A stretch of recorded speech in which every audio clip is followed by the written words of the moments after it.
اور ان آثار کے مطالعے سے ہم اس بات کو بیان کرنا چاہیں گے کہ انسان نے کب سے روح کی طرف توجہ کی ہے، کب سے انسان نے اس روح کے کمالات کی طرف توجہ کا آغاز کیا ہے۔ لہٰذا قدیمی ترین متون اگر اس سلسلے میں تلاش کیے جائیں تو ان کے مطالعے سے یہ واضح ہوتا ہے کہ انسان روحانی کمالات کی طرف کوشش میں وہ قدیم زمانے سے لگا ہوا ہے، جد و جہد کر رہا ہے۔ لہٰذا قدیم ہی سے انسان نے اس نقطے کی طرف توجہ کی ہے کہ اس کی حقیقت اس کا نفس ناطقہ ہے، اس کی حقیقت اس کی روح ہے، اس کی حقیقت اس کا جسم نہیں ہے۔ لہٰذا چونکہ انسان کی حقیقت اس کی روح ہے، لہٰذا قدیم ہی سے انسان اپنی روحانی تقویت کے لیے، اپنی روحانی صلاحیتوں کو بروئے کار لانے کے لیے، انہیں مرحلہ فعلیت تک پہنچانے کے لیے انسان قدیم ہی سے جد و جہد کر رہا ہے۔ جب انسان کے سامنے یہ حقیقت واضح ہو گئی کہ اس کی حقیقت اس کی روح ہے، اس کا بدن نہیں ہے، اس کا جسم نہیں ہے، اس کا یہ مادی پہلو اس کی حقیقت نہیں رکھتا ہے، لہٰذا اسی زمانے سے، جب زمانے سے انسان نے اس حقیقت کو کشف کر لیا، لہٰذا انسان روحانی کمالات کو حاصل کرنے کے لیے اس نے تغودو کرنا شروع کر دی، اس نے جد و جہد کرنا شروع کر دی، اور اپنی روح کو روحانی کمالات تک پہنچانے کے لیے انسان نے جسمانی پہلو کو نظر انداز کرنا شروع کر دیا۔ اپنے جسم کی اور اپنے اس مادی بدن سے جو جسمانی خواہشات ہیں، جو حیوانی خواہشات ہیں، جو شہوانی خواہشات ہیں، ان خواہشات سے وابستگی کو انسان نے اپنے وجود سے دور کرنا شروع کیا۔ چونکہ جس قدر انسان اپنے بدن سے وابستگی کو یا بدنی خواہشات کو، حیوانی خواہشات کو، جسمانی خواہشات کو انسان جس قدر نظر انداز کرتا جائے گا، اس کا روحانی بعد جو ہے اسے تقویت ملے گی اور انسان روحانی اعتبار سے مضبوط ہوتا جائے گا۔ لہٰذا انسان کے لیے یہ ضروری ہے کہ یا تو اپنی جسمانی رجحانات کو ختم کر دے یا ان میں کمی لے کر آئے یا انہیں حد اعتدال تک لے کر آئے، تاکہ انسان کا معنوی اور روحانی بعد اور روحانی پہلو جو ہے وہ انسان کا مضبوط ہو اور انسان روحانی کمالات کو حاصل کرے۔ اسی نقطے کو اگر ہم دوسرے الفاظ میں بیان کرنا چاہیں تو یوں بیان کر سکتے ہیں کہ انسان اس آغاز ہی سے، جب انسان متوجہ ہوا کہ اس کی حقیقت اس کی روح ہے، اس کا نفس ناطقہ ہے، تو اسی زمانے سے انسان اس نقطے کی طرف بھی متوجہ ہو گیا کہ اگر وہ شہوت میں لاابالی پن اختیار کرے، اگر وہ افراط کی حد تک اپنے مادی جسم کی لذتوں کو حاصل کرنے میں خود کو مگن کر دے، تو اس کا نتیجہ یہ نکلے گا کہ انسان روحانی میدان میں، انسان معنوی میدان میں کمال حاصل نہیں کر پائے گا۔ لہٰذا اسے اپنی جسمانی، مادی اور شہوانی قوتوں کو حد اعتدال میں لے کر آنا ہے یا حد اعتدال سے نیچے لے کر آنا ہے، تاکہ اس کے معنوی اور روحانی بعد کو تقویت ملے اور انسان روحانی کمالات کو حاصل کر سکے۔ لہٰذا واضح طور پر یہ بات بیان کی جا سکتی ہے کہ انبیاء علیہم السلام کی تعلیمات جو توحید پر مشتمل تھی، جو نبوت پر مشتمل تھی، جو معاد پر مشتمل تھی، لہٰذا انبیاء کی تعلیمات کا اگر تاریخی متون کے سلسلے میں جائزہ لیا جائے اور تاریخی کتابوں کو اس صورت میں کھنگالا جائے اور جائزہ لیا جائے اور اچھی طرح سے ان کی جانچ پڑتال کی جائے، تو ہم یہ کہہ سکتے ہیں کہ انبیاء جن مطالب کو اور جن تعلیمات کو لے کر آئے ہیں، وہ تعلیمات در واقع خداوند متعال کی جانب سے انبیاء کو القاء ہوئیں، وحی ہوئیں، اور انبیاء کو یہ تعلیم دیا گیا کہ جا کر امت کو اس بات کی طرف متوجہ کروا دیں کہ اگر یہ امت زلال اور پاکیزہ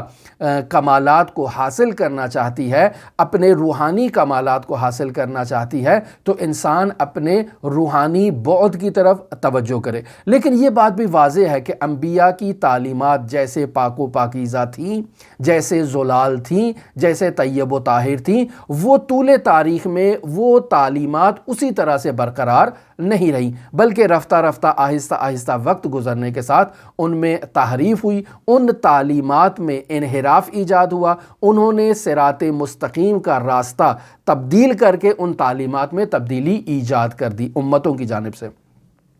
لہٰذا انبیاء کی تعلیمات جو توحید پر مشتمل تھیں، وہ تعلیمات جو نبوت پر مشتمل تھیں، وہ تعلیمات جو معاد پر مشتمل تھیں، اور تمام انبیاء کی تعلیمات کا نقطۂ مشترک یہی ہے کہ وہ توحید، نبوت اور معاد کی طرف انسان کو گامزن کرتے آئے ہیں، انسان کو متوجہ کرتے آئے ہیں اور انسان کو یہ تعلیم دیتے آئے ہیں۔ لیکن اگر ان تعلیمات میں انحراف کو دیکھا جائے تو عقیدہ توحید میں انحراف ہوا۔ طول تاریخ سے اگر انبیاء کی تعلیمات کا مطالعہ کیا جائے تو انبیاء کی تعلیمات جو خدا پرستی اور یکتا پرستی پر مشتمل تھیں، وہ آہستہ آہستہ بت پرستی میں تبدیل ہوتی گئیں۔ اللہ کی عبادت کی جگہ لوگوں نے بتوں کی پوجا کرنا شروع کر دی، عجیب و غریب قسم کے بتوں کی پوجا کرنا شروع کر دی۔ اور اگر آج کے دور میں بھی آپ ان تمام خداؤں کی جن کی وہ لوگ پوجا کرتے ہیں اور عبادت کرتے ہیں، اگر ان خداؤں کی فہرست کو مرتب کیا جائے تو ان میں آپ کو بعض ایسے خدا بھی نظر آئیں گے یا بعض ایسی چیزیں بھی نظر آئیں گی کہ جن کی انسان عبادت کرتا ہے، جن کی انسان پرستش کرتا ہے۔ حتیٰ ایک معقول انسان، ایک متدین انسان، ایک معتدل انسان ان کا نام بھی زبان پر لاتے ہوئے شرم محسوس کرتا ہے کہ انسان اور ایسی موجودات کی یا ایسی چیزوں کی انسان پرستش کرے۔ انسان ورطۂ حیرت میں مبتلا ہو جاتا ہے کہ انسان کو کیا ہو گیا ہے۔ اب اگر انبیاء کے بارے میں انسان کی تحریفات کا جائزہ لیا جائے تو انبیاء میں ہمیں ایسے نبی بھی ملیں گے کہ جنہیں لوگوں نے اور انسانوں نے اللہ کا بیٹا قرار دیا اور پھر اس کے بعد اس کی عبادت کرنا شروع کر دی کہ یہ بھی باقاعدہ اقنوم ثلاثہ میں سے ایک اقنوم ہے اور اس کی عبادت ہونی چاہیے۔ اور اسی طرح معاد پر متعلق جو الہی پیغامات ہیں ان میں بھی یقینی بات ہے تحریف ہو گئی کہ جب ہم نے توحید میں تحریف کر دی، جب ہم نے نبوت میں تحریف کر دی تو ہم معاد کے کیسے معتقد ہو سکتے ہیں کہ ہم نے اسی خدا کی طرف بازگشت کرنی ہے اور اسی خدا کی تعلیمات کو ہم نے اس کے سامنے بیان کرنا ہے کہ ہم نے کس حد تک ان تعلیمات پر عمل کیا جو عقیدہ معاد کہلائے گا۔ لہٰذا عزیزان محترم، انبیاء کی تعلیمات چاہے وہ توحید پر مشتمل ہوں ان میں تحریف ہو گئی، چاہے وہ نبوت پر مشتمل ہوں ان میں تحریف ہو گئی، اور چاہے وہ معاد پر مشتمل ہوں ان میں تحریف ایجاد ہو گئی۔ پس ادیان الہی کے یہ جو بنیادی عناصر ہیں جن کی وہ تعلیم دے رہے تھے، جب ان میں تحریف ہو گئی تو ان کے علاوہ انبیاء جو تعلیمات لے کر آئے، جو اصول اعتقادات کے علاوہ ہیں، جو نظری مسائل ہیں، جو فقہی احکام ہیں، جو قوانین ہیں، جو ادیان الہی کے عملی مسائل پر مشتمل ہیں، ان میں بھی تحریف ایجاد ہوئی۔ اور اس قدر تحریف ایجاد ہوئی کہ آج ہم دیکھتے ہیں کہ ادیان تو موجود ہیں لیکن ان میں صرف دین کا نام جو ہے وہ باقی ہے اور اس کے علاوہ سب کچھ اس میں تبدیل ہو چکا ہے۔ مکمل کی مکمل شریعت الہیہ تبدیل کر دی گئی ہے۔ لہٰذا اگر اس نقطے کی طرف توجہ کی جائے کہ انسان جب سے اس دنیا میں آیا ہے، انسان نے اس حقیقت کو پہچانا ہے کہ اس کی حقیقت اس کا بدن نہیں، اس کی حقیقت اس کی روح اور اس کا نفس ناطقہ ہے، اور اگر انسان کی روح کمال حاصل کر لے اور انسان کی روح مضبوط ہو جائے تو انسان اس دنیا میں ایسے کمالات حاصل کرے گا اور انسان خداوند متعال کی معرفت میں ایسا بلند مقام حاصل کرے گا کہ انسان قرب پروردگار کے ہم جوار قرار پائے گا۔ لہٰذا انسان میں یہ جو تعلیم ہے کہ اس کی حقیقت نفس ناطقہ ہے، اس کی حقیقت اس کی روح ہے، انسان اس اپنے معنوی اور روحانی بعد کی طرف جب سے انسان متوجہ ہے، انبیاء کی تعلیمات میں جو تعلیم انسان کو دی گئی ہے کہ انسان خدا کی عبادت کرے، انسان خدا کی طرف متوجہ ہو، اس زمانے سے جب انبیاء کی بنیادی اصول اعتقادات پر مشتمل تعلیمات میں تحریف ہو گئی، جب ان کے بیان کردہ قوانین اور شریعت میں تحریف ہو گئی، تو وہ مطالب کہ جو انسان اپنے حواس کے ذریعے سے بیان نہیں کر سکتا ہے، وہ تعلیمات، جن تعلیمات کو انسان الفاظ کی صورت میں بیان نہیں کر سکتا، وہ تعلیمات جو حقائق پر مشتمل ہیں، واقعیت پر مشتمل ہیں، وہ تعلیمات جو غیر حسی تعلیمات ہیں، ان میں بھی تحریف کا واقع ہونا، ان میں بھی انحراف کا واقع ہونا، یہ بہت ہی قوی امکان ہے کہ اس میں انحراف ایجاد ہو۔ لہٰذا تمام الہی آسمانی ادیان کی تعلیمات کا حصہ توحید رہا ہے، نبوت رہا ہے، معاد رہا ہے، اور انسان کے نفس ناطقہ کی تربیت رہی ہے، اور انسان کو روحانی میدان میں انسان کو کمالات عطا کرنا رہا ہے۔ لیکن اس میں ہم دیکھتے ہیں کہ انسان نے افراط و تفریط کا جو ہے وہ انسان شکار ہوا ہے، اور انسان عرفان کے نام پر معنوی فضائل کو کسب کرنے میں ذاتی طور پر انسان جو ہے وہ دیکھتے ہیں کہ انسان جو ہے وہ متضاد خواہشات میں مبتلا ہو چکا ہے۔ یعنی ایک طرف انسان جو ہے وہ دنیا پرست ہے، اور دوسری طرف انسان جو ہے وہ روحانیت اس کی حقیقت ہے، نفس ناطقہ اس کی حقیقت ہے، خدا کی طرف پہنچنا اس کی حقیقت ہے۔ تو دنیاوی خواہشات اور انسان کی روحانی خواہشات یہ دونوں آپس میں ایک دوسرے سے متضاد ہیں، اور دو مختلف پہلوؤں کی طرف انسان کو متوجہ کرتی ہیں، اور ان میں آپس میں کسی قسم کی کوئی مطابقت نہیں پائی جاتی ہے۔ لہٰذا انسان کو اس نقطے کی طرف متوجہ رہنا چاہیے کہ انسان کی راہ کا سب سے بڑا دشمن جو ہے وہ شیطان اللعین ہے، اور یہ شیطان آغاز ہی سے انسان کو راہ ہدایت سے، راہ راست سے گمراہ کرنے کے لیے جد و جہد کر رہا ہے۔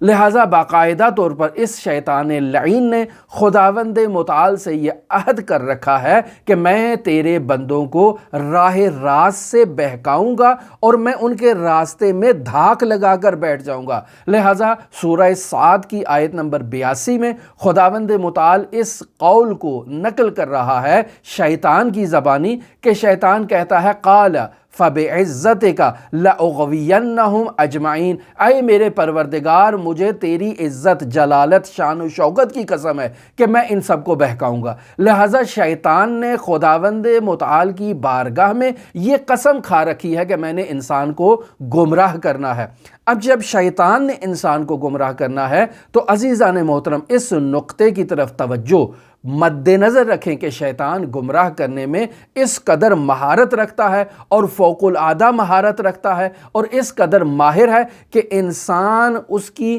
جو نفسانی خواہشات کی پیروی کرنا جو انسان کے جو وجود کا ایک حصہ بن چکا ہے، اور انسان جو ہے وہ اس لذت کی طرف بڑھتا ہے کہ ہمیشہ جو ہے وہ جسمانی خواہشات، نفسانی خواہشات اور جنسی لذات کی طرف انسان متوجہ ہے، اور اپنی جسمانی خواہشات کو پائے تکمیل تک پہنچانے کے لیے انسان جو ہے وہ ہمیشہ سے جد و جہد میں مبتلا رہا ہے۔ کیسے شیطان اس کی ان روحانی خواہشات تک پہنچنے کی راہ میں شیطان جو ہے وہ صد ایجاد نہ کرے، رکاوٹ ایجاد نہ کرے۔ لہٰذا شیطان اللعین انسان کو ایسا راستہ دکھاتا ہے کہ انسان جب انحراف کی طرف چلتا ہے، جب انسان پستی کی طرف جا رہا ہے، تو اس پستی کی طرف جاتے ہوئے بھی شیطان اس کے ذہن میں اس نظریے کو ڈالتا ہے کہ تمہارا یہ شرعی وظیفہ ہے کہ تم اس راہ پر گامزن ہو۔ اس راہ پر گامزن ہونا بھی فضیلت رکھتا ہے، اس راہ پر گامزن ہونے سے بھی تمہیں معنویت حاصل ہوگی اور اللہ کا تقرب حاصل ہوگا۔ لہٰذا انسان کے لیے شیطان نے اقدار کو تبدیل کر دیا ہے۔ وہ قدریں جو انسان کو پستیوں کی طرف لے کر جائیں گی، شیطان نے انہی پستیوں کی طرف لے جانے والی اقدار کو نورانی اقدار میں تبدیل کر کے، تفسیر کر کے انسان کے سامنے پیش کیا ہے، اور انسان کو اس بات کی طرف متوجہ کروایا ہے کہ نہیں، یہ پست نہیں ہے، تم تصور کر رہے ہو کہ یہ غلط چیزیں ہیں، تم تصور کر رہے ہو کہ یہ گناہ ہے، نہیں، در واقع یہ گناہ نہیں ہے، بلکہ یہ چیزیں تمہیں خداوند متعال کا قرب عطا کریں گی، تمہیں خداوند متعال کے قریب پہنچانے میں، تمہیں معنوی جو فضیلتیں عطا کرنے میں، معنوی کمالات عطا کرنے میں یہ تمہارے لیے معمد، معاون اور مددگار ہوں گی۔ لہٰذا انسان جو سعادت ابدی تک پہنچنا چاہتا ہے وہ سعادت ابدی تک نہیں پہنچے گا، بلکہ شیطان کے گمراہ کرنے کی وجہ سے اسے گناہ، اس کے سامنے اس نے گناہ کو نیکی سمجھا کر اس کے سامنے جو ثابت کر دیا ہے، انسان اس گناہ کو نیکی سمجھ کے جو ہے وہ انجام دیتا آئے گا، اور اس وجہ سے یہ انسان سعادت مند نہیں ہو سکتا۔ کیوں نہیں ہو سکتا؟ چونکہ وہ شیطان لعین جو خود سعادت مند نہیں ہے، جو خود سعادت ابدی کی راہ کا مسافر نہیں ہے اور سعادت ابدی سے محروم ہو چکا ہے، وہ کیسے چاہے گا کہ کوئی دوسرا انسان اللہ کی تعلیمات پر عمل کرتے ہوئے سعادت ابدی کی راہ پر گامزن ہو؟ کوئی انسان وحیانی تعلیمات پر عمل کرتے ہوئے معنوی کمالات حاصل کرے۔ لہٰذا جس چیز سے شیطان خود محروم ہے، وہ اس راہ پر اور اس منزل پر پہنچنے کے لیے کسی انسان کو اجازت نہیں دے گا۔ لہٰذا وہ شیطان انسان کے سامنے ان گناہوں کو نہایت ہی خوبصورت انداز میں ایسے پیش کرے گا اور انسان کے سامنے ایسے ثابت کرے گا کہ یہ گناہ نہیں ہے بلکہ یہ نیکی ہے، اور ایسی نیکی ہے کہ جسے انجام دینے سے تم اللہ کا تقرب حاصل کرو گے۔ مثلا کہے گا کہ یہ عیسیٰ اللہ کا بیٹا ہے، اس کی تم عبادت کرو گے تو اللہ کا تمہیں تقرب حاصل ہوگا، جبکہ خداوند متعال کا نہ کوئی بیٹا ہے، نہ کوئی پسر ہے، نہ اس کی کوئی زوجہ ہے، نہ اس کا کوئی ہمسر ہے، نہ اس کا کوئی باپ ہے، نہ اس کی کوئی ماں ہے، تو کیسے حضرت عیسیٰ علی نبینا و آلہ و علیہ السلام اللہ کے بیٹے ہو سکتے ہیں؟ لیکن شیطان نے کیسے اسے اس چنگل میں، اس جال میں پھنسایا ہے کہ اس کی تعلیمات الہیہ کو اور تعلیمات وحیانیہ کو اس نے تبدیل کر دیا اور حضرت عیسیٰ کو اللہ کا بیٹا بنا کر ان کے سامنے ایسے پیش کیا کہ وہ عیسیٰ کی عبادت کریں۔ اب آپ دیکھیں دنیا بھر میں جو ترقی آپ کو نظر آئے گی وہ یہودیوں کی طرف سے نظر آئے گی کہ یہودی بہت ترقی کر چکے ہیں مادی اعتبار سے، عیسائی بہت ترقی کر چکے ہیں مادی اعتبار سے، چاند پر پہنچ چکے ہیں، وہ اس کے علاوہ دوسرے کہکشانوں اور دوسرے سیاروں پر اپنی کمند ڈالنا چاہتے ہیں اور ان سیاروں پر بھی پہنچنا چاہتے ہیں۔ عالی شان محلات، عالی شان بلڈنگیں انہوں نے تعمیر کر رکھی ہیں۔ لہٰذا ہمارے اسلامی ممالک میں بعض لوگ انہیں ترقی کا مجسمہ سمجھتے ہوئے، انہیں ترقی کا محور سمجھتے ہوئے، ان کی تمام تر کوشش یہ ہوتی ہے کہ وہ کسی طرح سے ان ممالک کا ویزا حاصل کر لیں، ان ممالک کی نیشنلٹی حاصل کر لیں، ان ممالک میں جا کر زندگی بسر کریں کہ جو جو ذہنی غلاموں پر مشتمل انسانوں کی جو سوچوں کا جو محور بن چکا ہے وہ یہی ہے کہ ترقی صرف طاغوتی ممالک میں ہے اور قانون یعنی رول آف لا صرف ان ممالک میں ہے، لہٰذا ہمیں ان ممالک میں جا کر اگر ترقی کرنا ہے تو ہمیں ان ممالک کا رخ کرنا چاہیے۔ تو پھر یہاں یہ سوال پیدا ہوتا ہے کہ اگر یہ لوگ گمراہ ہیں، اگر یہ لوگ شیطان کے پیروکار ہیں تو انہوں نے کیسے اتنی ترقی کر لیا؟ عزیزان محترم، اس چیز کی طرف توجہ رکھیں کہ شیطان ہمیشہ اس کی خواہش یہ ہے کہ جس درگاہ سے اسے دھتکار دیا گیا ہے انسان اس درگاہ پر نہ پہنچ پائے، لہٰذا وہ تمام راستے جو انسان کی معنوی کمال اور معنوی ترقی کی راستے میں جو انسان کے لیے ممد، معاون اور مددگار ہیں، شیطان نے ان راستوں کو انسان کے لیے منسد کر دیا ہے، ان راستوں کو انسان کے لیے بند کر دیا ہے۔ انسان جتنی مرضی دنیاوی ترقی کر لے، شیطان کو دنیاوی ترقی کرنا اس کی راستے میں کسی قسم کی کوئی نقصان ایجاد نہیں کرتا ہے، اس کے لیے کسی قسم کی پریشانی ایجاد نہیں کرتا ہے۔ 2G آیا، 4G آیا، 3G آیا، 5G آ جائے، 6G بھی آ جائے، شیطان کو اس سے کوئی مشکل نہیں ہے۔ انسان دور دراز بیٹھے ہوئے انسانوں سے ایسے رابطہ کرے جیسے بالمشافہ اس کے سامنے بیٹھے ہوئے، شیطان کو اس سے کسی قسم کی پریشانی موجود نہیں ہے۔ شیطان کو جو پریشانی ہے وہ اس نقطے سے ہے کہ کسی طرح سے انسان خدا تک نہ پہنچ جائے، لہٰذا شیطان دھاک لگا کر بیٹھا ہے۔ سورہ اعراف کی آیت نمبر 16 میں خداوند متعال شیطان کے اس نظریے کو بیان کر رہا ہے کہ جیسے شیطان کہتا ہے لَأَقْعُدَنَّ لَهُمْ صِرَاطَكَ الْمُسْتَقِيمَ، اے میرے پروردگار میں وہاں باقاعدہ دھاک لگا کر تیرے صراط مستقیم پر بیٹھا ہوں تاکہ اس فلٹر سے کوئی گزر نہ سکے، کوئی تیری بارگاہ تک پہنچ نہ سکے۔ میں وہاں صراط مستقیم پر بیٹھا ہوں، صراط غیر مستقیم وہ تو ہے ہی میرا راستہ، اس پر تو مجھے دھاک لگانے کی ضرورت ہی نہیں ہے۔ جتنی مرضیاں مادی ترقی کریں، چونکہ جسمانی ترقی، جسمانی پیش رفت اور جسمانیات اور مادیات کی طرف توجہ انسان کو روحانیت سے محروم کر دے گی اور انسان خداوند متعال سے غافل ہو جائے گا۔ لہٰذا جس قدر انسان دنیا میں ترقی کرنا چاہتا ہے انسان کرے، چونکہ یہ شیطان کے لیے فائدہ مند ہے۔ جس قدر انسان مادیات میں غرق ہو جائے گا وہ معنویات اور روحانیات سے غافل ہوگا۔ لیکن وہ افراد جو روحانیات میں آنا چاہتے ہیں، روحانی ترقی کرنا چاہتے ہیں، شیطان وہاں دھاک لگا کر بیٹھا ہے کہ کوئی اس راستے سے گزر نہ پائے۔ لہٰذا شیطان کا بنیادی مقصد یہی ہے کہ جس درگاہ سے اسے دھتکار دیا گیا ہے اس درگاہ پر کوئی انسان نہ پہنچ پائے۔ لہٰذا وہ مسلسل کوشش کر رہا ہے کہ انسان کو معنویت اور قرب الہی کی راہ پر قدم رکھنے سے روکے اور اس راستے سے اسے منصرف کر کے دنیاوی راستے کی طرف، مادیت کی طرف لے جائے۔ لہٰذا یہاں الہی ادیان میں جو انسان کو خدا تک پہنچانے کے لیے آئے ہیں ان میں تحریف ایجاد کرنا انسان کو عالی مقامات سے تک پہنچنے سے روکنے کے لیے اور اس کا راستہ روکنے کے لیے نہایت اہمیت رکھتا ہے، اور شیطان اول سے یہی کوشش میں لگا رہا ہے۔ لہٰذا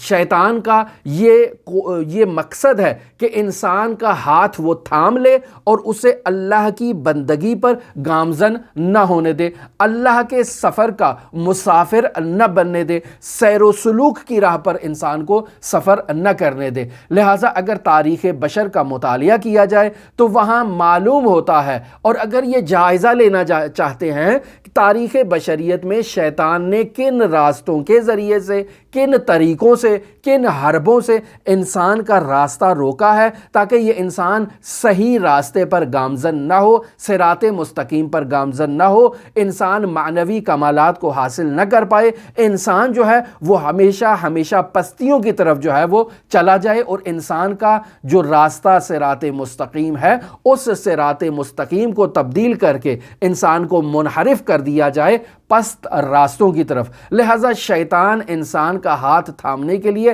ہر وقت تیار ہے، مختلف ایسے وسائل ایجاد کرتا ہے، مختلف ایسی چیزیں انسان کے ذہن میں، انسان کے وجود میں القاء کرتا ہے تاکہ انسان صراط مستقیم سے منحرف ہو جائے۔ اور شیطان اس قدر مضبوط ہے کہ شیطان نے انسان کو اللہ کی بندگی سے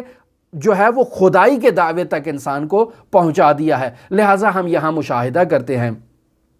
کہ بعض افراد جو آغاز میں جو ہے وہ خدائی کا دعویٰ جنہوں نے نہیں کیا، وہ خدائی کے دعوے تک کیسے پہنچے، اگر ان کی زندگی کا جائزہ لیا جائے اور مطالعہ کیا جائے تو وہاں اس بات کی طرف واضح طور پر یہ نشان ہمیں اور یہ آثار مل جائیں گے کہ وہ شروع میں خدائی کا دعویٰ نہیں کرتے تھے۔ آہستہ آہستہ، رفتہ رفتہ ان انسانوں کے وجود میں شیطان نے اس مطلب کو القاء کیا کہ وہ انا ربکم الاعلی کا دعویٰ کریں اور خدا ہونے کا دعویٰ کریں۔ یہ دعویٰ کہ انسان خدائی کا دعویٰ کرے یہ شیطان کی آنکھوں کا نور ہے، اس کی آنکھوں کی ٹھنڈک ہے۔ شیطان یہ چاہتا ہے کہ وہ ایسے افراد کو ایجاد کرے، پھر ایسے ہی گمراہ افراد کو دوسرے انسانوں کے لیے رول ماڈل قرار دے تاکہ دوسرے انسان ان کی اقتداء کرتے ہوئے اسی طرح سے انحرافی راستے پر چلیں اور اسی طرح سے خدائی کا دعویٰ کریں۔ لہٰذا طول تاریخ کا اگر مطالعہ کیا جائے تو انسان میں معنوی رجحان وہ اول سے جب سے حضرت آدم اس دنیا میں آئے ہیں انسان میں یہ رجحان موجود ہے۔ ایک نظریہ جو ہم نے پیش کیا کہ قرآن و سنت کے مطابق حضرت آدم پہلے جو ہے انسان ہیں اور پہلے نبی ہیں، ان کی تعلیمات وحیانی تعلیمات ہیں اور وہ انسان کو روحانی کمال کی طرف جو ہے وہ دعوت دیتے ہیں، یہ ایک نظریہ۔ اور دوسرا نظریہ کہ نہیں، حضرت آدم جو ہیں وہ پہلے انسان ضرور ہیں لیکن نبی نہیں ہیں، تو پھر انسان کب سے جو ہے وہ روحانی تعلیمات کی طرف متوجہ ہوا؟ جب سے بھی انسان روحانی تعلیمات کی طرف متوجہ ہوا، ہم قدیمی ترین آثار جو اس وقت انسان کے ہاتھوں میں موجود ہیں اور قدیمی ترین کتابوں کو اگر کھنگالنا چاہیں تو ظاہراً بیان کیا جا سکتا ہے کہ ہندوؤں کے پاس جو کتابیں ہیں اس دنیا میں وہ قدیمی ترین کتابیں ہیں اور وہ بھی الہی ادیان کی کتابیں ہیں، لیکن در واقع ان میں اس وقت تحریف ہو چکی ہے۔ یہاں آیت اللہ مصباح فرماتے ہیں کہ میں نے ان ہندوؤں کی بعض کتابوں کا مطالعہ کیا ہے اور ان کتابوں میں مجھے کچھ ایسے مضامین ملے ہیں کہ جن مضامین کا اگر ہم عربی زبان میں ترجمہ کریں تو نتیجہ یہ نکلتا ہے قل هو اللہ احد، یعنی ان ادیان ہند میں بھی یہ نظریہ توحید ان کتابوں میں موجود ہے، لیکن اس کے باوجود ان کتابوں میں چونکہ اس قدر تحریف موجود ہے اور اس تحریف سے اس جو بت پرستی ایجاد ہو چکی ہے، جو انواع و اقسام کے بتوں کی پوجا ان تعلیمات کے اندر جو ڈال دی گئی ہے، تو اس کے نتیجے میں یہ توحید پر مشتمل اگر وہاں کوئی تعلیمات موجود بھی ہوں تو وہ اس کے زیر اثر دب کر ایسے دب چکی ہیں کہ انسان ان کی طرف متوجہ ہی نہیں ہوتا، اس قدر ان تعلیمات میں انحراف ہے۔ لیکن انسان لاعقل ان کتابوں کے مطالعے سے اس نتیجے پر پہنچتا ہے کہ ان کتابوں کی اصالت اور بنیاد بھی درواقع توحید ہے، اور وہ بھی انسان کو وحدہ لا شریک ذات کی طرف متوجہ کرواتی ہیں اور انسان کو اس وحدہ لا شریک کی عبادت پر ابھارتی ہیں۔ لیکن باقی تعلیمات نے جو انحراف ایجاد کیا تو یہ وحیانی تعلیمات نیچے دب کر رہ چکی ہیں۔ پس یہ کہا جا سکتا ہے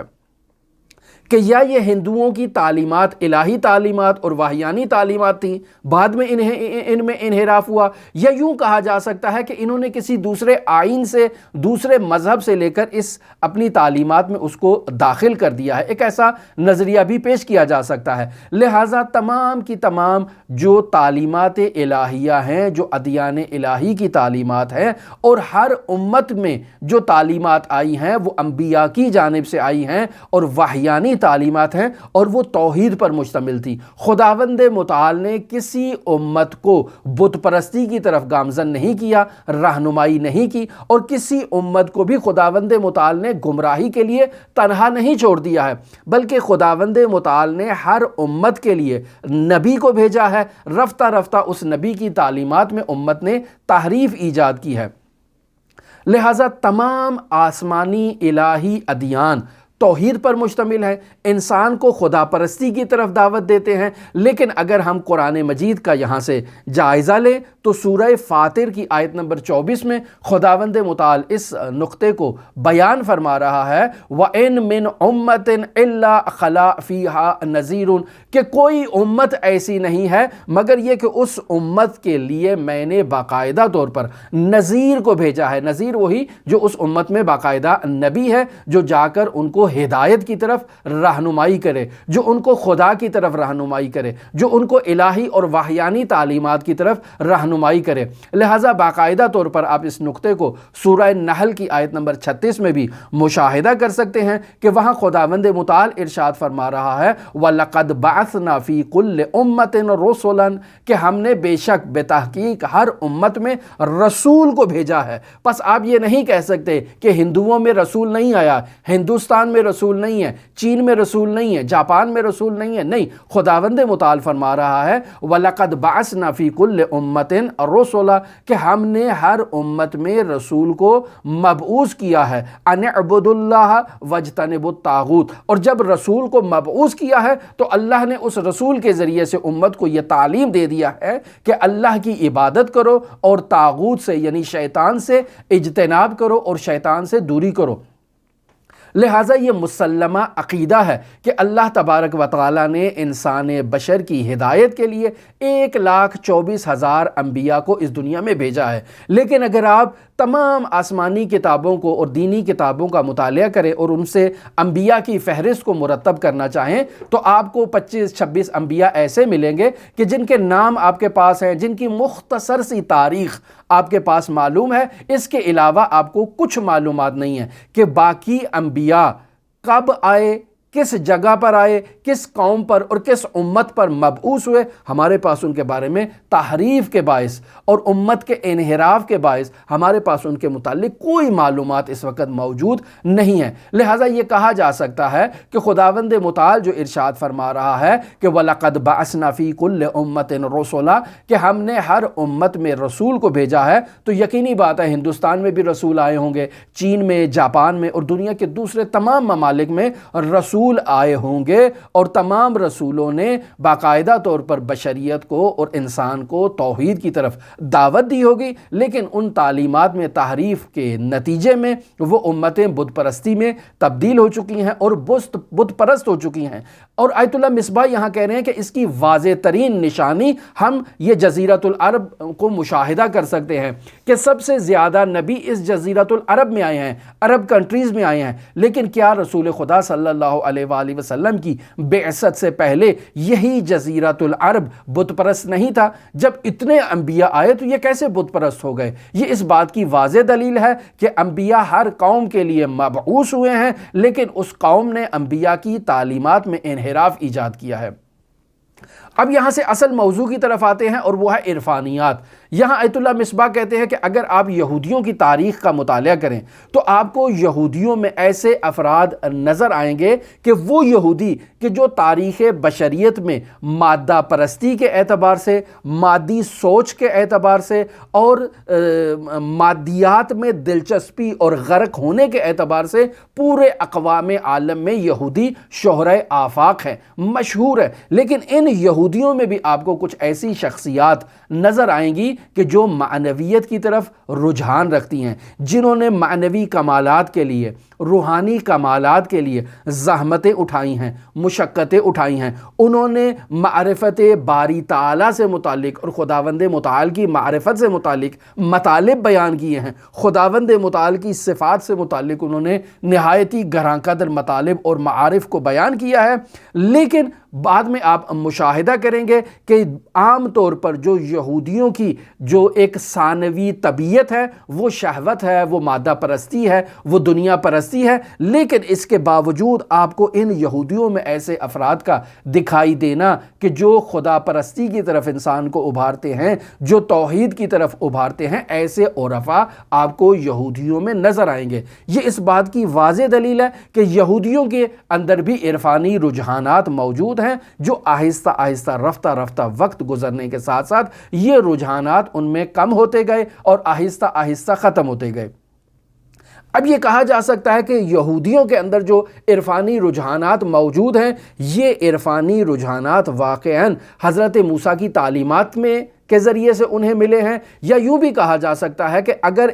حضرت موسیٰ کی تعلیمات میں انحراف بھی ہو چکا ہے تو ان یہودیوں میں یہ عرفانی رجحانات جو ہیں ممکن ہے انہوں نے کسی دوسرے مذہب سے اسے اخذ کیا ہو۔ اب آپ آ جائیں حضرت عیسیٰ علی نبینا و آلہ و علیہ السلام کی تعلیمات کے اوپر۔ مسیحیوں کے اندر آپ دیکھیں تو مسلمانوں کے بعد جو سب سے بڑا آئین اور مذہب اس دنیا میں موجود ہے کہ جس کے اندر یہ عرفانی رجحانات بہت زیادہ پائے جاتے ہیں، معنوی رجحانات کے حصول کے لیے تغودو کرنا جس قوم میں سب سے زیادہ پایا جاتا ہے، وہ آپ کو مسیحی نظر آئیں گے۔ اور اس کی بنیادی وجہ یہ ہے کہ مسیحیوں کے آغاز ہی میں آپ کو ایسے مسیح نظر آئیں گے کہ جو ریاضت نفس پر توجہ دیا کرتے تھے، جو روحانیت اختیار کیا کرتے تھے، جنہوں نے ترک دنیا کی، اور اس ترک دنیا اور روحانیت کے نتیجے میں انہیں خداوند متعال نے اعلیٰ مقامات عطا کیے۔ آپ کہیں گے یہ کیسے ممکن ہے؟ آپ دیکھیں کہ باقاعدہ حضرت عیسیٰ علی نبینا و آلہ و علیہ السلام کے جو حواری تھے، ان پر معاشرے کے لوگوں نے اس قدر سختیاں کی، اس قدر ان کو جو ہے وہ سختیوں میں مبتلا کیا کہ وہ حواریین اپنے معاشرے سے، اپنی قوم سے اور لوگوں سے فرار اختیار کرتے ہوئے اور بھاگتے ہوئے انہوں نے پہاڑوں کا اور بیابانوں کا رخ کیا۔ نہایت دشوار ترین حالات میں ان حواریوں نے زندگی بسر کی، ایسے حالات میں جس میں ان کی جسمانی سہولیات کے لیے، جسمانی آسائش کے لیے کوئی وسائل ان کے پاس موجود نہیں تھے۔ انہوں نے اس تنگ دستی کی حالت میں، جو رہبانیت کی حالت ہے، جو ریاضت کی حالت ہے، انہوں نے خداوند متعال کی عبادت کی، اور خداوند متعال کو ان کا اس انداز میں عبادت کرنا پسند آیا۔ لہٰذا خداوند متعال کہہ رہا ہے کہ میں نے ان لوگوں کے اوپر جو ہے وہ رہبانیت کو فرض قرار نہیں دیا ہے، واجب قرار نہیں دیا، بلکہ ان لوگوں نے خود ہی اس رہبانیت کا آغاز کیا ہے۔ میں صرف ان سے رضایت کا تقاضا کرتا ہوں کہ وہ میری خوشنودی کے لیے جد و جہد کریں۔ لہٰذا سورہ حدید کی آیت نمبر 27 میں خداوند متعال ارشاد فرما رہا ہے وَرَهْبَانِيَّةً ابْتَدَعُوهَا، کہ رہبانیت کا آغاز خود ان عیسائیوں نے کیا ہے۔ حضرت عیسیٰ مسیح کی تعلیمات میں یہ رہبانیت موجود نہیں ہے۔ مَا كَتَبْنَاهَا عَلَيْهِمْ، ہم نے ان کے اوپر رہبانیت کو فرض قرار نہیں دیا ہے۔ ہم نے جو ان پر فرض قرار دیا ہے الا ابتغاء رضوان، اللہ نے جو ان پر فرض قرار دیا ہے وہ اللہ کی رضایت کو حاصل کرنا ہے۔ لیکن ہم دیکھتے ہیں کہ ان حواریوں نے امت کے جو مظالم سے بچنے کے لیے جو پہاڑوں کا رخ کیا، غاروں کا رخ کیا، بیابانوں کا رخ کیا اور اللہ کی عبادت کی، تو اس کے نتیجے میں وہ بلند ترین مقامات پر پہنچے۔ لہٰذا آج بھی کوئی اگر مسیحیوں میں ان حواریوں کی اقتداء کرتا ہے تو وہ ان معنوی اور روحانی فضائل کی طرف متوجہ ہے اور ان روحانی فضائل کے حصول کے لیے وہ جد و جہد کر رہا ہے۔ بہرکیف یہاں یہ بات کہی جا سکتی ہے کہ ان معنوی فضائل اور معنوی کمالات پر توجہ وحیانی تعلیمات کا حصہ ہے، یعنی انبیاء علیہم السلام کی تعلیمات کا یہ نچوڑ ہے کہ انسان کو یہ تعلیم دیں کہ وہ اپنے بدن کی نسبت اپنے نفس ناطقہ اور اپنی روح کی طرف توجہ دے، اور اپنے روح کے کمال کے لیے وہ اپنے بدن پر مشقت لے کر آئے، ریاضت لے کر آئے، تکلیف لے کر آئے، تاکہ اس کا روحانی بعد مضبوط ہو اور وہ خداوند متعال تک پہنچے۔ اب یہ کہاں سے تعلیم ہوا؟ ہمارا یہ عقیدہ ہے قرآن و سنت کی روشنی میں کہ یہ حضرت آدم ابو البشر علیہ آلاف و تحیت و ثنا سے اس کا آغاز ہوا، جو اس دنیا میں پہلے انسان اور پہلے نبی ہیں۔ انہوں نے الہی تعلیمات کو اللہ تبارک و تعالی سے حاصل کیا اور پھر اس کے بعد اپنی امت تک، اپنی اولاد تک اس کو منتقل کیا، اور پھر ہزاروں سال اگر آپ تاریخ بشریت کا مطالعہ کریں تو ہر قوم میں نبی آیا جو وحیانی تعلیمات سے انسان کو نفس ناطقہ اور روح کی تربیت کی طرف متوجہ کرتا رہا، لیکن بعد میں آہستہ آہستہ ان میں تحریف ایجاد ہوئی اور مختلف قسم کے مسالک ایجاد ہو چکے۔ پس اگر ان مسالک کی آپ تاریخ کا جائزہ لینا چاہیں کہ جو منحرف مسالک اس دنیا میں ایجاد ہوئے ہیں، تو آپ کو ہر فرقے، ہر مسلک کی تاریخ، اس کی پیدائش، اس کے رجحانات، ان کے افکار، ان کے اعتقادات، ان کی خدمات، ان کی تحریفات اور ان کے جو بانی ہیں انہوں نے کیا اسلام میں اپنے مذہب میں اور اپنے آئین میں خیانت کی ہے، اگر اس تمام تعلیمات کا آپ جائزہ لینا چاہیں تو بہت ایک وسیع و عریض قسم کی آپ کو بحث کرنا پڑے گی کہ جو اس عرفان اسلامی کی اس تلاش کے موضوع سے مطابقت اور مناسبت نہیں رکھتی ہے۔ لہٰذا آیت اللہ مصباح کہتے ہیں کہ ہمارا یہ وظیفہ ہے، ہم یہاں جو کوشش کر رہے ہیں وہ کوشش یہ ہے کہ ہم صحیح عرفان اسلامی کو تلاش کرنے کے لیے، صحیح سیر و سلوک کا راستہ بیان کرنے کے لیے ہم جو ہے وہ جد و جہد کریں، کوشش کریں اور عرفان اسلامی کی صحیح تعلیمات کو اور سیر و سلوک کی صحیح تعلیمات کو تلاش کر کے بیان کریں، اور بیان کریں اجمالی طور پر کہ مسلمانوں میں جو اسلامی تعلیمات ہیں ان میں درست ہے کہ تحریفات ایجاد ہوئی ہیں، لیکن مسلمانوں میں بھی ایسے افراد موجود ہیں کہ جو عرفان اسلامی کا دعویٰ کرتے ہیں اور کہتے ہیں کہ ہم عرفان ناب رکھتے ہیں، حقیقی عرفان ہمارے پاس موجود ہے۔ ایسے تمام گروہ آپ کو مسلمانوں میں نظر آئیں گے، لیکن ہمیں یہ تحقیق کرنا ہے، یہ جستجو کرنا ہے اور ایک ایسا معیار تلاش کرنا ہے کہ جس معیار پر ہم پرکھتے ہوئے درست اور نادرست، حق اور باطل عرفان کو پہچان سکیں۔ اور جب ہم حق اور باطل عرفان کو پہچان لیں گے تو صحیح عرفان پر عمل کر کے ہم خداوند متعال تک پہنچ سکتے ہیں، اور اس راہ میں، اس تحقیق کرنے کی راہ میں ہمارے پاس بہترین معیار جو ہے وہ قرآن مجید ہے، جو نہایت ہی محکم، نہایت ہی پختہ، نہایت ہی مطمئن، سند کے اعتبار سے صادق اور امین ہونے کی حیثیت سے ہمارے درمیان موجود ہے۔ ہم قرآن مجید کی برکت سے جو ہے وہ حقیقت کے طلبگاروں کو حقیقی اسلام اور حقیقی عرفان اسلامی سے، یا جسے امام خمینی رحمۃ اللہ علیہ فرماتے ہیں کہ اسلام ناب سے، ہم اسے قرآن مجید کی روشنی میں روشناس کروا سکتے ہیں۔ لہٰذا وہ افراد کہ جو اس راہ میں عناد کا شکار ہیں، وہ افراد جو نفسیاتی خواہشات میں مبتلا ہیں اور اپنی نفسانی خواہشات کے اسیر ہو چکے ہیں، ایسے افراد کے سامنے آپ چاہے قرآن سے، چاہے روایات سے، چاہے عقل سے، جس قدر آپ استدلال، چاہے وہ استدلال عقلی ہوں، چاہے وہ استدلال منطقی ہوں، چاہے وہ استدلال نقلی ہوں، یعنی قرآن و سنت سے جو ہے وہ اخذ کیے ہوں، یہ چونکہ نفسانی خواہشات کے پجاری ہیں، یہ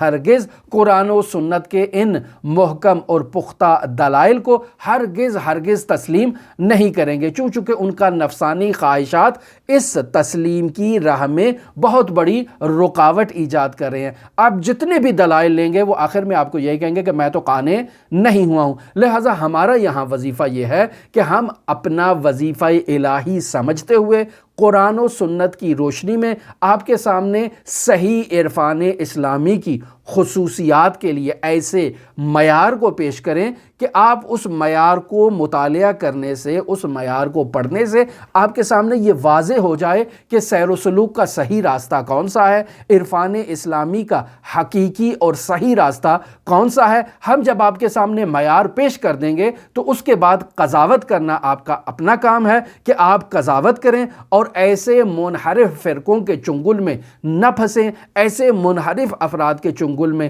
نہ پھنسیں کہ جو آپ کو راہ انحراف کی طرف لے جا رہے ہیں۔ لہٰذا یہ گفتگو آیت اللہ مصباح یہاں اس اہمیت کے پیش نظر کر رہے ہیں کہ ہمیں عرفان حقیقی اسلامی کی خصوصیات کو بیان کرنا چاہیے، تاکہ ہم سب کو جب صحیح عرفان کا راستہ اور صحیح سیر و سلوک کا راستہ معلوم ہو جائے گا تو ہمیں کوئی گمراہ نہیں کر سکتا، ہمیں کوئی راہ بدر نہیں کر سکتا، ہمیں خدا تک پہنچنے سے کوئی نہیں روک سکتا، مگر یہ کہ ہم اپنی